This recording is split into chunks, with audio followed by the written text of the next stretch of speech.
नमस्कार विद्यार्थी मित्रांनो, एक महत्त्वाचा जी-आर आलेला. जी-आर हा शिक्षक भरती संदर्भातला आहे. पवित्र पोर्टलवरती शिक्षक भरती राबवण्यासंदर्भात आहे. कुणासाठी आहे तर हा शिक्षक भरती कोणते तर आश्रमशाळा आणि विद्यानिकेतन, ज्या ठिकाणी NT-VJ ह्या विद्यार्थ्यांचे शाळा भरली जाते किंवा ऊसतोडी कामगारांची शाळा असते, अशा शाळांसाठी शिक्षक नेमण्याबाबतचा हा जी-आर आहे. आणि तो पवित्र पोर्टल मार्फतच शिक्षक नेमण्यात यावा या संदर्भातला जी-आर आहे.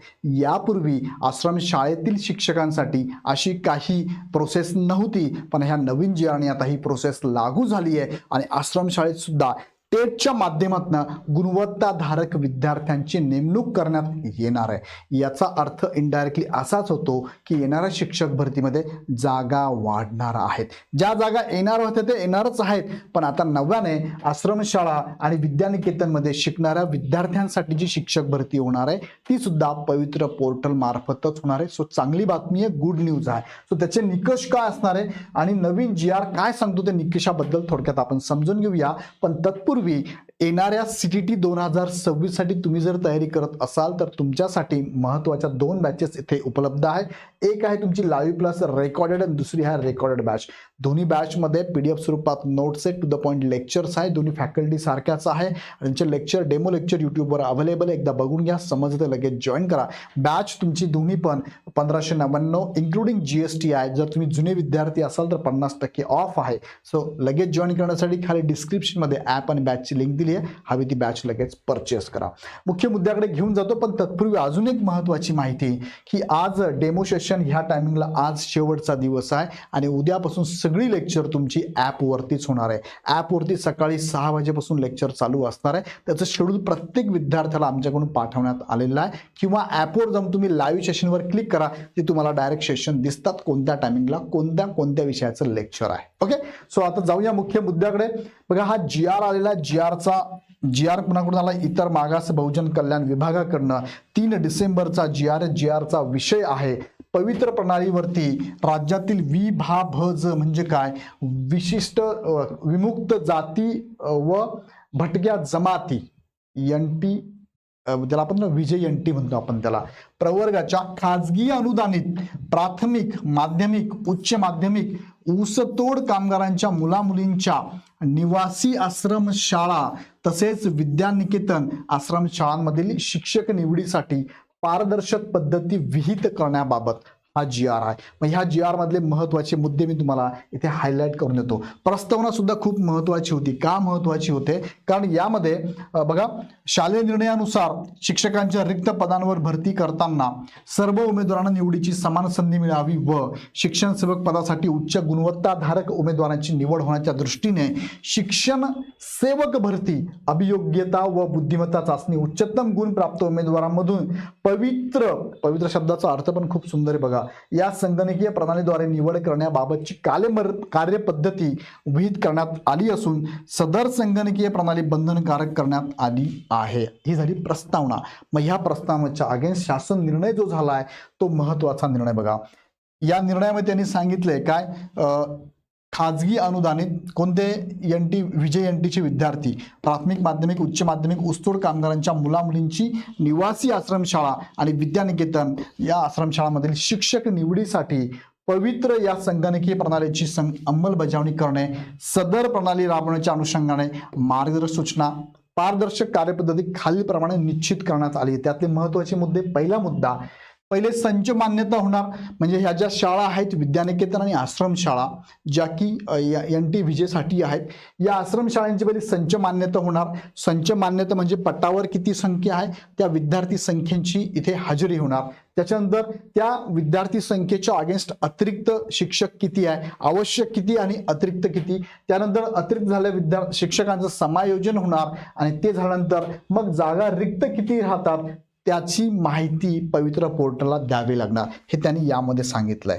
दुसरा मुद्दा की मग जी जागा रिक्त आहे त्या जागा रिक्त आहे त्या पात्रतेनुसार कोणत्या जागा रिक्त आहे, विषय कोणते आहेत, त्यांचं माध्यम इंग्लिश मीडियम आहे, मराठी मीडियम आहे, कोणती माध्यम आहे, सेमी आहे, प्रवर्ग कोणता आहे, बिंदू नामावली कोणती आहे, प्रवर्गानुसार म्हणजे कॅटेगरीनुसार किती जागा आहेत, समांतर आरक्षणानुसार किती जागा आहे, मग ती जाहिरात पवित्र पोर्टलवरती त्यांना द्यावी लागणार आहे. सो त्याबद्दलची माहिती त्यांनी यात सांगितली. हे म्हणजे सेम जे पवित्र पोर्टलला घडतंय, ज्या पद्धतीने ऍड देण्यात येते तीच प्रोसेस यासाठी आश्रमशाळांसाठी सुद्धा लागू करण्यात आलेली आहे. आणि मग पात्रतेनुसार विद्यार्थी अर्ज करू शकतात आणि अर्ज केल्यानंतर हा एक महत्त्वाचा मुद्दा स्टार करतो, इथे मुलाखत घेतली जाणार आहे. आश्रमशाळा त्या संस्थेअंतर्गत आहे. मग या आश्रमशाळेमध्ये एका शिक्षकासाठी 3 उमेदवारांची इथे मुलाखत घेतली जाणार आहे. यापूर्वी तुम्ही जर बघितलं, ज्या संस्था लेव्हलला ज्या जाहिराती येतात, संस्था लेव्हलचे संस्था चालक जे इंटरव्ह्यू घेतात ते एका जागेसाठी 10 उमेदवारांचे इंटरव्ह्यू घेत होते. मात्र इथे निकष बदललेला आहे. इथे निकष आहे एका जागेसाठी 3 उमेदवारांची इथे इंटरव्ह्यू घेतली जाणार आहे. हा मुद्दा त्यांनी यात क्लिअर कट केलेला बघा. एकाच 3 मुलाखत घेतली जाणार आहे, ही सूचना त्यांनी दिली. त्यानंतर पात्रतेनुसार अर्ज आला, मुलाखत 30 मार्कांसाठी असणार आहे.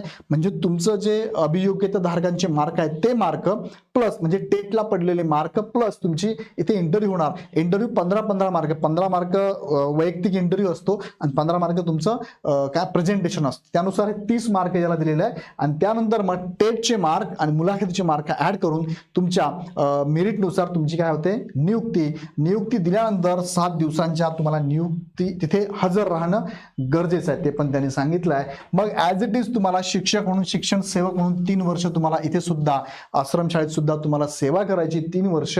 आणि मग पात्रतेनुसार तुम्हाला त्या माध्यमातल्या शाळेमध्ये इथे शिक्षण सेवक म्हणून 3 वर्ष रुजू व्हायचं बघा. 3 वर्ष कालावधी राहील आणि नियुक्तीचे माध्यम तुमचं शैक्षणिक आणि व्यावसायिक अर्हतेनुसार तुम्हाला हे माध्यम दिलं जाणार आहे. आता वयोमर्यादा यासाठी काय आहे तर सेम त्यांनी ठेवलेलं आहे. वयाच्या 38 वर्षापर्यंत ओपनचा कॅटेगरी या पदासाठी अप्लाय करू शकतो आणि कॅटेगरीचा उमेदवार 43 वर्षापर्यंत इथे अप्लाय करू शकतो. त्यानंतर दिव्यांग आणि इतर समांतर आरक्षणानुसार जे वयोमर्यादा शासनाने निर्गमित केलेले आहेत त्यानुसार 45 वर्षापर्यंत सूट त्यांना दिलेली आहे. मग इथे गैरप्रकार होऊ नये म्हणून बघा त्यांनी सांगितलंय की जर अशी एखादी संस्था आहे, अशी एखादी आश्रमशाळा आहे आणि ती काय करते, पवित्र प्रणालीद्वारे न करणाऱ्या शैक्षणिक संस्थांना, शाळांना संबंधित रिक्त पदांचे वेतन किंवा वेतनेतर अनुदान अनुज्ञेय होणार नाही. म्हणजे बंधनकारक करण्यात आलेलं आहे. आश्रमशाळेचे शिक्षक हे इतर पद्धतीने भरती केले जाणार नाही आणि जर केले तर त्यांची वेतन आम्ही देणार नाही असं या GR द्वारे सांगितलेलं आहे.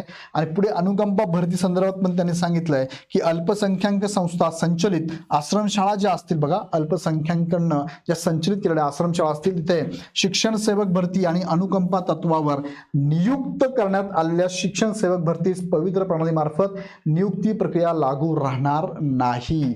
आता नीट लक्षात घ्या हा मुद्दा. अल्पसंख्याकांसाठी ज्या संस्था आहेत त्यांनी संचलित केलेल्या ज्या आश्रमशाळा आहेत त्यासाठी शिक्षण सेवक भरती आणि अनुकंपा तत्वावर नियुक्त करण्यात आलेल्या शिक्षण सेवक भरतीस पवित्र प्रणालीमार्फत नियुक्ती प्रक्रिया लागू राहणार नाहीये. ते त्यांच्या पद्धतीने नियुक्ती करू शकतात, हे लागू राहणार नाही.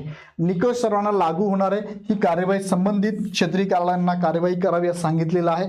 इथून पुढे याच पद्धतीने ज्या पवित्र पोर्टलला मार्गदर्शक सूचना दिलेल्या आहेत किंवा ज्या पद्धतीने पवित्र पोर्टल मार्फत शिक्षक भरती राबवली जाते ही संबंधित आश्रमशाळा आणि विद्यानिकेतनच्या आश्रमशाळा या दोघांनाही लागू करण्यात आलेलं आहे.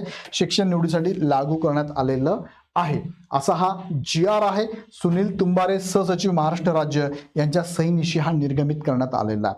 सो चांगली बातमी आहे की जे VJNTची विद्यार्थ्यांची आश्रमशाळा, विद्यानिकेतनची आश्रमशाळा या सगळ्यांसाठी आता इथून पुढे पवित्र प्रणालीमार्फत शिक्षक नियुक्ती केली जाणार आहे. सो संबंधित हा GR लक्षात घेतला तर येणाऱ्या शिक्षक भरतीमध्ये या शाळेतील शिक्षकांची जागा इथे ऍड होऊ शकतात आणि जागा निश्चितच वाढ होण्याची शक्यता असणार आहे.